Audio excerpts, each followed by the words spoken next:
Son las 7 horas con 38 minutos. Saludamos al doctor Gustavo Larrea, político ecuatoriano. Él fue candidato también a la presidencia de la República. Doctor Larrea, le saludamos desde esta cabina, le damos la bienvenida. Usted, como fundador de Democracia Sí, auspicia ahora a Iván Saquicela, el expresidente de la Corte Nacional de Justicia para la Presidencia de la República. En el pasado reciente ha sido usted un actor bastante activo en diversas elecciones. Le recordamos, entre otras cosas, por haber sido usted el mentor de Rafael Correa. Auspició también a Pedro Palacios aquí en la alcaldía de la ciudad de Cuenca. Tuvo acuerdos parciales con Yacu Pérez tras la campaña presidencial de Yacu Pérez para elecciones internas con su movimiento Somos Agua. Quisiéramos aclarar el panorama con respecto a la posición política de Democracia Sí y cómo se configura este auspicio ahora al expresidente de la Corte Nacional de Justicia, Iván Saquicela. Bienvenido. Muchas gracias. Buen día, Gustavo. Nosotros hace meses atrás trabajamos en la idea de un candidato de unidad, de una candidatura que sea auspiciada por varios movimientos y partidos políticos. Lamentablemente esa propuesta no logró consenso porque las fuerzas políticas estaban interesadas en lanzar candidatos propios. Nosotros nunca tuvimos la idea de lanzar un candidato de Democracia Sí, sino de buscar acuerdos. Semanas atrás recibimos la propuesta de un grupo de ciudadanos que se identifican como Ciudadanos por la Justicia y nos propusieron el nombre de Iván Saquicela, el expresidente de la Corte Suprema. Lo analizamos, lo debatimos internamente y resolvimos, diría yo, si no por unanimidad, casi unánimemente, respaldar esa candidatura. Y esa es la razón por la que en las primarias internas Democracia Sí resolvió respaldar la candidatura del doctor Iván Saquicela. Por su trayectoria al lado de la justicia, más allá de que no manteníamos ni lo conocíamos personalmente, sino como figura pública, nos pareció siempre que su actitud firme en relación a sentenciar de acuerdo a la Constitución y las leyes de la República merecían nuestro respeto, pese a las enormes presiones que estamos seguros recibió el doctor Saquicela. Esa vocación por la justicia, ese compromiso por el Estado de Derecho en medio de una crisis profunda que vive el país y en medio de una propuesta permanente, insistente de impunidad, nos parece que es razón suficiente como para apoyar esa candidatura presidencial. Ahora, doctor Larrea, muy buenos días. Gracias por acompañarnos en esta mañana. ¿En qué ha quedado entonces el último acuerdo que se hizo con Somos Agua, con Yacu Pérez Guartambel? Pues ahora él será candidato a la Asamblea Nacional por otro binomio, entre ellos una ex social cristiana. No sé cuál es la situación actual de Cristina Reyes. Bueno, esa es una pregunta dirigida realmente a Yacu Pérez. No, yo le preguntaba a usted en qué quedó este acuerdo, esta alianza que se hizo con Somos Agua. Me refiero a la última parte de su pregunta en relación a su alianza, la alianza con el movimiento Amigo y con Cristina Reyes. ¿En qué quedó esa alianza? Esa alianza se plasmó en la campaña electoral del año pasado, que se efectuó en agosto del año pasado, hace un año y pocos días. Fue una propuesta que aglutinó también a otras fuerzas políticas. Concluido ese proceso electoral, no hubo continuidad y en este proceso tuvimos algunas reuniones de interés de buscar un acuerdo. Ese acuerdo no se produjo y esto determinó que la alianza no continuó. Doctor Larrea, quisiera también preguntarle a usted, ese candidato de unidad que habría sido la propuesta inicial de Democracia Sí, a unidad, ¿de qué se refiere? ¿Se refiere a un solo candidato por las diversas tendencias políticas de Ecuador o a una unidad de derecha, de izquierda, de centro? O quizá a un pacto parecido al que se dio hace muchos años en España, el pacto de la Moncloa, para entrar con un proyecto nacional con el consenso de diversos partidos políticos, o algo al estilo colombiano, lograr una alternabilidad de liberales y conservadores. Usted es un político ecuatoriano que ha demostrado mucha sagacidad, además de tener un pensamiento de mediano y de largo plazo, no es proclive a tomar decisiones de carácter político con su partido, movimiento por los cuales ha transitado de manera apresurada. ¿Cuál era la idea de esto y por qué fracasó? Gustavo, la idea central era constituir un frente político con un programa anticrisis, un programa que enfrente la crisis de seguridad, la crisis ética del país, la crisis económica, ya que después de la pandemia no ha existido una política de reactivación económica dirigida a la micro, pequeña, mediana empresa. Básicamente este sector de la economía importante que genera enorme empleo, es el que más empleo genera, no tuvo apoyo y muchos de esos sectores siguen en crisis, algunos quebraron ya y no ha existido un fondo que rescate la economía, este enorme sector de la economía ecuatoriana, las pymes. Nuestra propuesta siempre fue crear un fondo para fortalecer la producción nacional. Y lamentablemente ese fondo no se creó, pese a que otros países del mundo y de América Latina específicamente lo crearon. Una propuesta en materia de política económica, una propuesta en materia de política social, en el sentido de que la salud pública en general e incluso el Instituto Ecuatoriano de Seguridad Social están en una crisis profunda. Y hay que garantizar el derecho a la salud de los ecuatorianos, hay que reestructurar el sistema de salud, incluso avanzar en cambios en el sistema educativo, tanto para la formación de valores y la formación ética, como para tener una educación vinculada a la producción en cada parroquia y cantón. Pero, doctor Larrea, perdóneme la interrupción, hablar de seguridad, hablar de empleo, hablar de producción, hablar de salud, son objetivos que tendría que lograr un gobierno. Lo importante a estas alturas, a inicios o en los albores de una campaña política, es saber el camino para lograrlo, y aquí es donde entran las ideologías. Y es justamente esa falta de sindéresis lo que está sufriendo Ecuador. Es una constante en estas elecciones hablar sobre los problemas sin indicar por qué caminos, con qué políticas públicas se las va a lograr. Y es esto lo que quisiéramos aclarar con respecto a democracia, sí. Desde luego. Este inicio de un diálogo, una conversación con las fuerzas políticas, programática, en el sentido de diagnosticar los problemas y plantear soluciones concretas.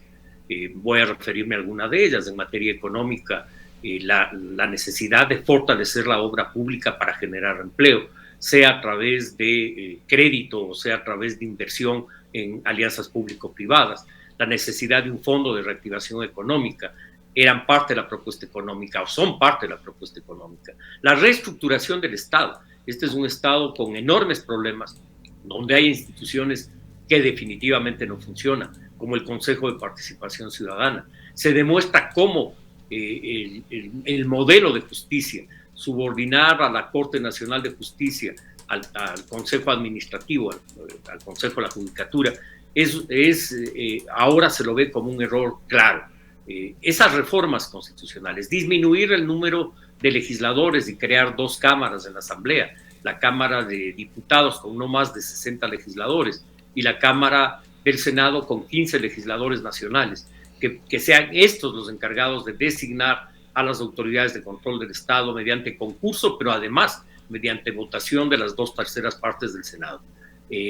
Propuestas en definitiva que se debatieron y que hoy las asumió el doctor Iván Saquicela como una propuesta de lucha por la justicia económica, la justicia social, la justicia en esta injusticia que vive el país en materia penal, básicamente. La lucha contra el crimen organizado pasa por tener una justicia eficiente y que no genere impunidad, y lo que tenemos ahora es impunidad, lamentablemente, y una lucha de una fracción política del país por buscar esa impunidad. En este sentido, nosotros planteamos una alianza de las fuerzas de centro hacia la izquierda, de centro-izquierda, de izquierda y de centro, para conformar esa alianza que lamentablemente no se produjo, y el país se vuelve a la dispersión política. Ahora, que si bien no es nueva, se mantiene desde el reinicio de la democracia en el año 79.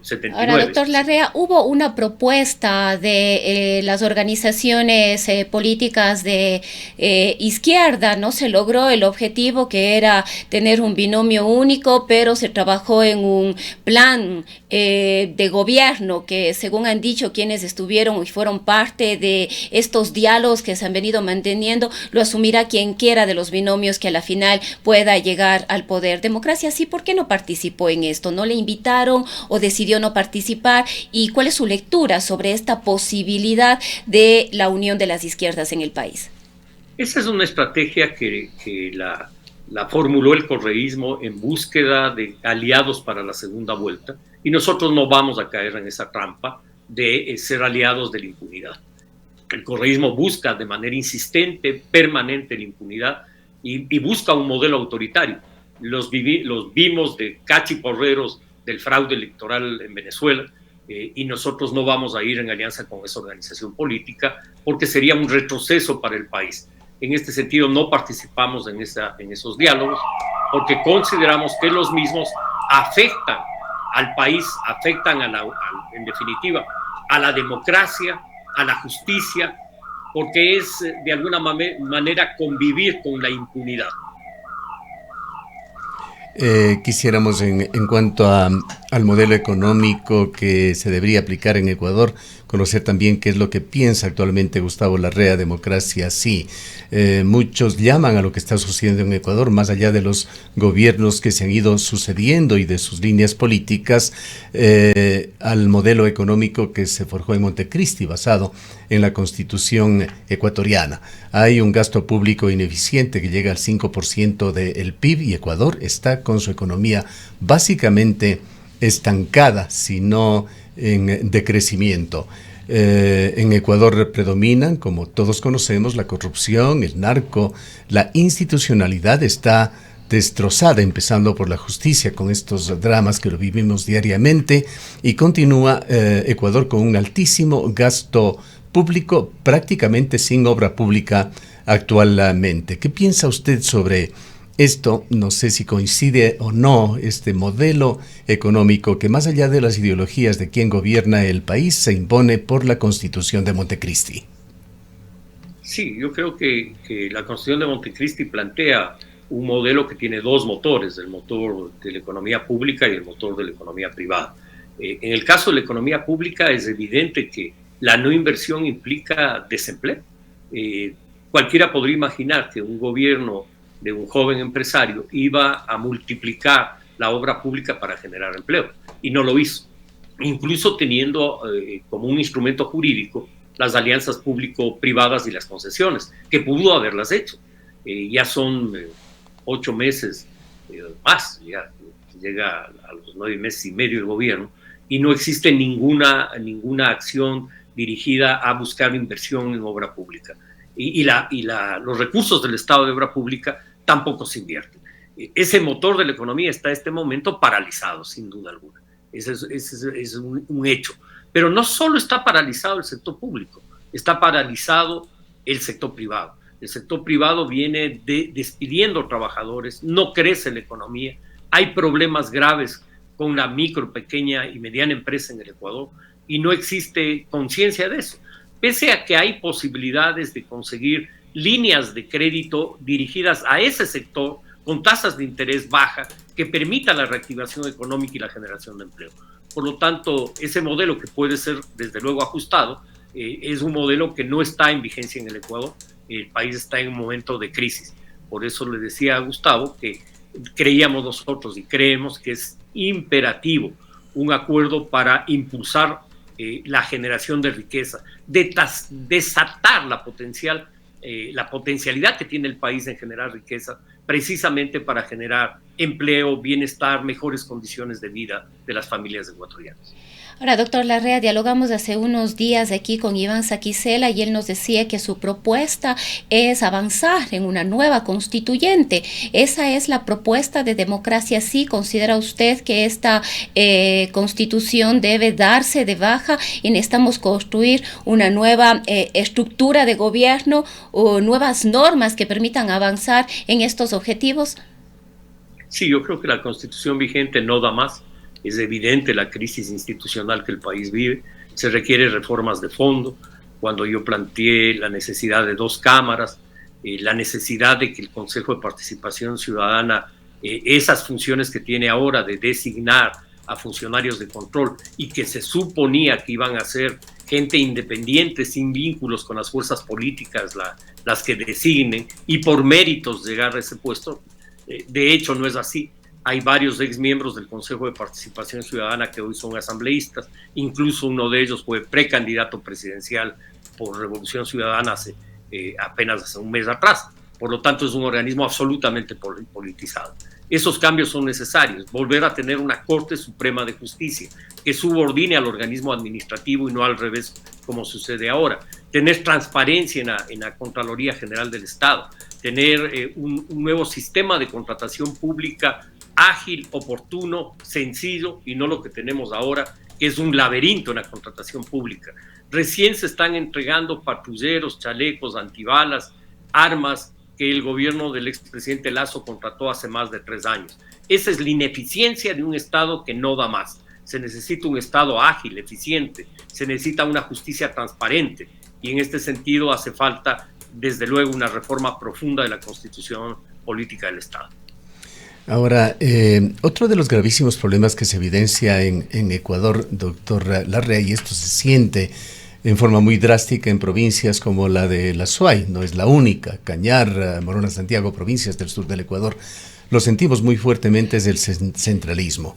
Estamos actualmente con un gobierno de derecha, se evidencia esto en el apoyo a la minería, por ejemplo, minería a gran escala, en donde pretende el gobierno darnos tomando decisiones a los habitantes de esta provincia con respecto a un tema tan delicado, el medio ambiente, el agua y la minería, yéndose incluso en contra de consultas populares que se han realizado y han sido resultados clarísimos y definitivos que se han tomado en esta zona. Pero en lo que debería ser el gobierno de derecha más abierto es en la contratación pública, por ejemplo, en donde ingresan inversiones del Estado, el gobierno deja de ser de derecha o pro inversión de privados o intervención de privados en proyectos por lo menos mixtos con el gobierno ecuatoriano. Pues Azuay ha solicitado delegaciones para contratos público-privados que no se le ha dado, delegaciones de gobiernos seccionales para asumir nuestros propios problemas, por supuesto, con algo de fondos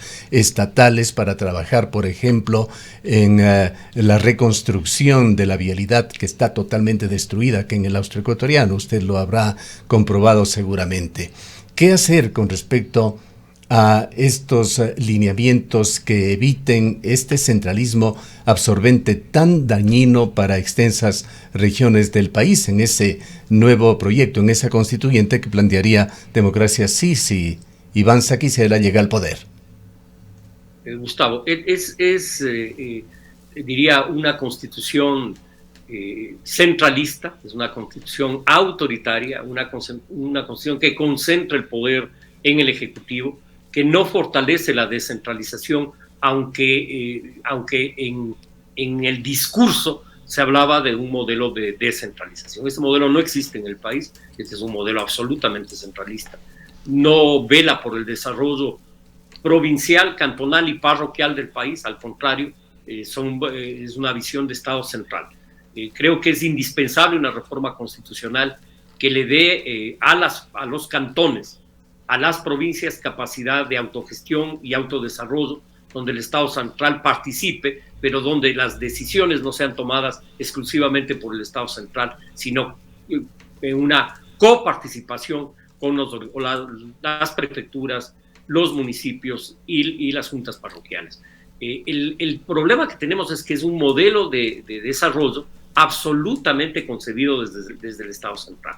No es un modelo que concibe el desarrollo de la parroquia, por ejemplo. Y tenemos ejemplos claros. Nuestro país es un país agropecuario que hoy tiene importante capacidad exportadora en el agro. Sin embargo, no tenemos nosotros educación técnica en lo que producimos. Hortalizas, papas, flores, cacao, café, banano, etcétera. Productos del mar. La educación no está vinculada al desarrollo local. necesitamos fortalecer el desarrollo local en cada parroquia, en cada cantón y en cada provincia. Es un modelo de gestión descentralizado, donde estas instituciones parroquiales, cantonales y provinciales tengan capacidad de decisión. Y en este sentido hay que hacer una reforma profunda y un debate para que esa reforma sea encarnada por un nuevo acuerdo nacional. El país requiere de un nuevo acuerdo para que pueda funcionar. El país en este momento está probablemente en una de sus crisis más profundas en la historia. ¿Y qué piensa usted sobre Iván Saquicela, más allá de los conceptos y atributos que le ha dado, en cuanto a su posición como juez y político?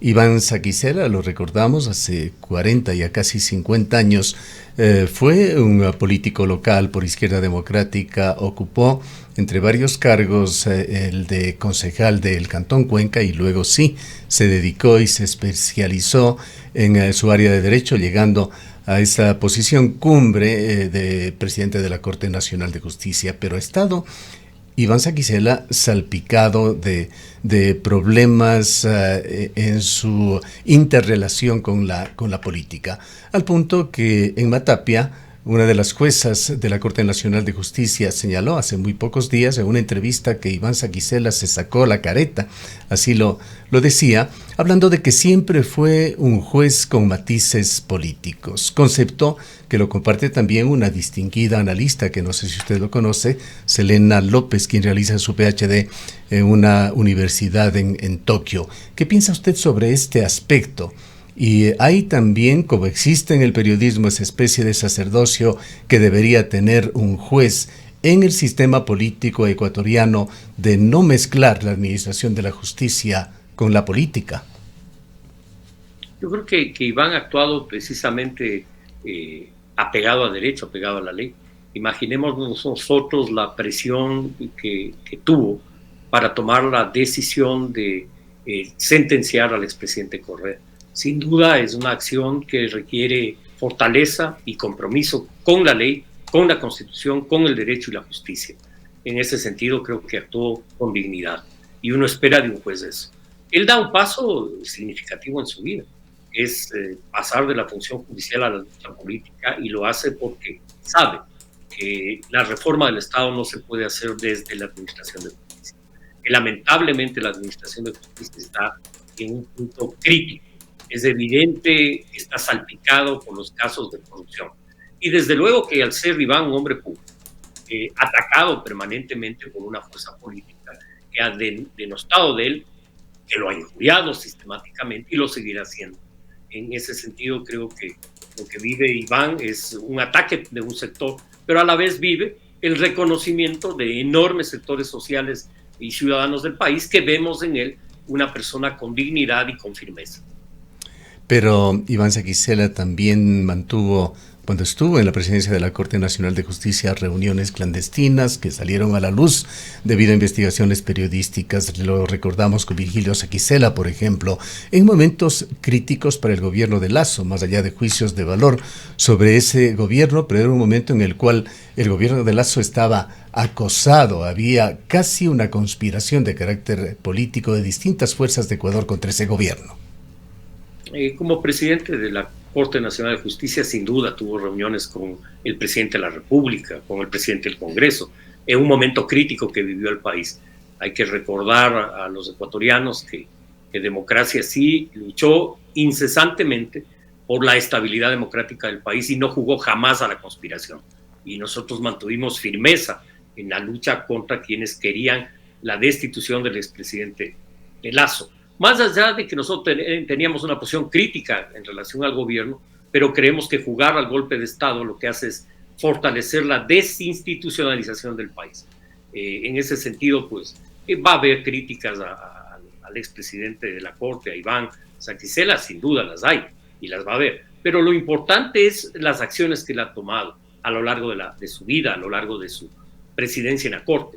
Creo que es importante, por ejemplo, señalar que él, cuando a los pocos meses que asumió la judicatura, el doctor Terán, Iván Saquicela hizo una crítica fuerte, pública, y le conminó a que renuncie.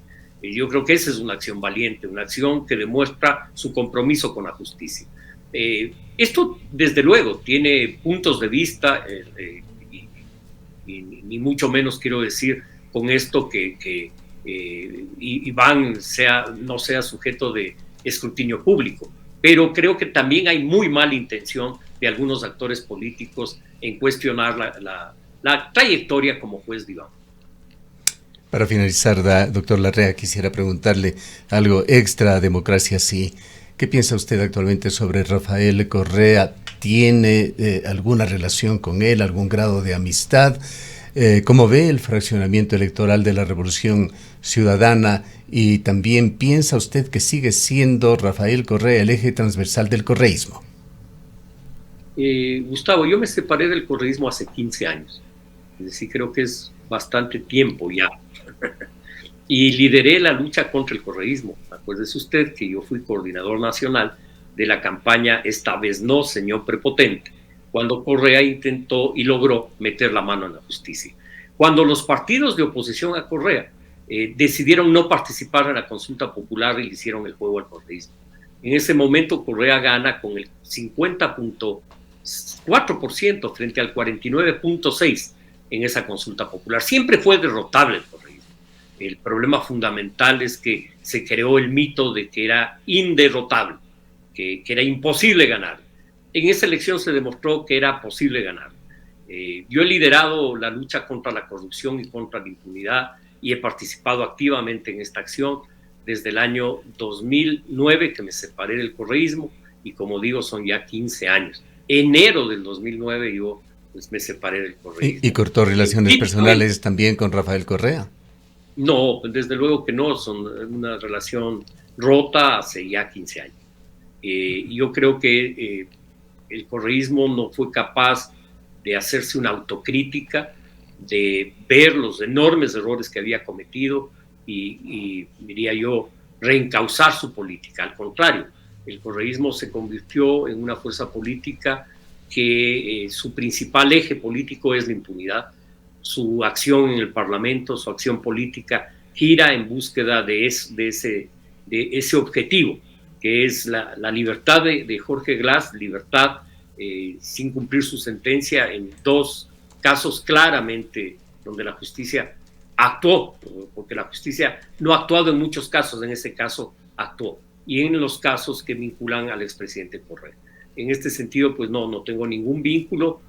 Soy una persona democrática, creo en la democracia, creo en el Estado de Derecho, creo que la democracia es perfectible, que hay que ir a una democracia no solo electoral, mejorar la democracia electoral, pero ir a una democracia económica, social, cultural, ambiental. Creo que hay que ir a un Estado donde la justicia impere en todo, la justicia en la administración del Estado, la justicia social, la justicia económica, la justicia ambiental. Doctor Larrea, y quizás para concluir solamente confírmenos, ¿usted será candidato a la Asamblea Nacional?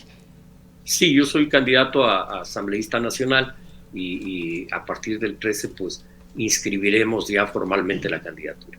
Y también algo que pienso también debería conocer el público, doctor Larrea, está todavía en las posibilidades, una vez que se ha superado ya ese periodo para la conformación de alianzas, el hecho de que algún candidato pueda no inscribirse y endosar alguna candidatura. ¿Ve usted esa posibilidad en el panorama en lo que respecta a Democracia Sí y su candidato Iván Saquicela? No. La candidatura de Iván es una candidatura que va en firme. No sé lo de las otras fuerzas, intuyo que la mayoría presentará candidatos. Habrá que ver qué pasa con Centro Democrático, que hizo una alianza que finalmente no se concretó, pero el resto creo que inscribirá su candidato. Le agradecemos mucho por habernos acompañado, doctor Larrea. El doctor Gustavo Larrea fue candidato a la presidencia. Sí, se ha cortado la señal, no le estamos escuchando. Muchísimas gracias. Algo nos decía. A usted, doctor Larrea. El doctor Larrea es el fundador y dirigente de Democracia Sí, que endosa actualmente la candidatura a la presidencia de la República del doctor Iván Saquicela. Son las 8:05. Seguridad es confianza. Confianza es Coperco. Hoy nuestra calificación de riesgos es A+, lo cual refleja nuestra seguridad, solvencia, sólidos indicadores financieros. Este logro ratifica nuestro compromiso de ser una institución líder, segura, con la mejor calidad financiera. Eso es responsabilidad empresarial y social, gracias a la confianza de nuestros socios. Elige seguridad, elige Coperco. Coperco, contigo siempre. Transformar la tierra para mejorar vidas. En Graiman somos expertos en color, resistencia y estilo, personalizando cada espacio con innovadoras colecciones y acabados para la construcción. Tenemos todo lo que tú y tus espacios necesitan, desde cerámicas y porcelanatos hasta griferías, tinas y más. Hacemos de lo extraordinario algo natural. Explora nuestros Graiman Stores y visita graiman.com para más información.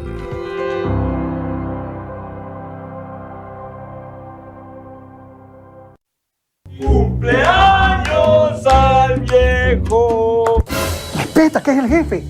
Enviada por nuestro amiguito que llamó la semana pasada. Javino, este territorio es mío. ¡Ah! ¡Eso es mío! Ah, no, eso es mío. Oye, ¿por qué te oyes? ¡Es mío! Sí, es grotesco, pero así se dividieron por años el país, nuestro país. En este gobierno, estas repartidas caducaron. Estudia en el Abraham Lincoln y obtén un nivel académico de inglés, el idioma del mundo que te dejará listo para viajar y estudiar en el exterior. Ya se encuentran abiertas las matrículas para nuestros cursos superintensivos en todos los horarios. Para adolescentes de 12 a 18 años, clases presenciales, de lunes y miércoles o martes y jueves, de 15:30 a las 18 horas. Las clases se inician el lunes 9 y el martes 10 de septiembre. Examen de ubicación en línea y presencial. Metodología dinámica con material de National Geographic y TED Talks. Actividades culturales y lúdicas para refuerzo del aprendizaje. Matrículas y pagos en línea. Pide más informes al 282-3898 o al WhatsApp 096-294-5184 o en nuestro local, en La Borrero 518. Estudia en el Abraham Lincoln. Hoy conoceremos algunas acciones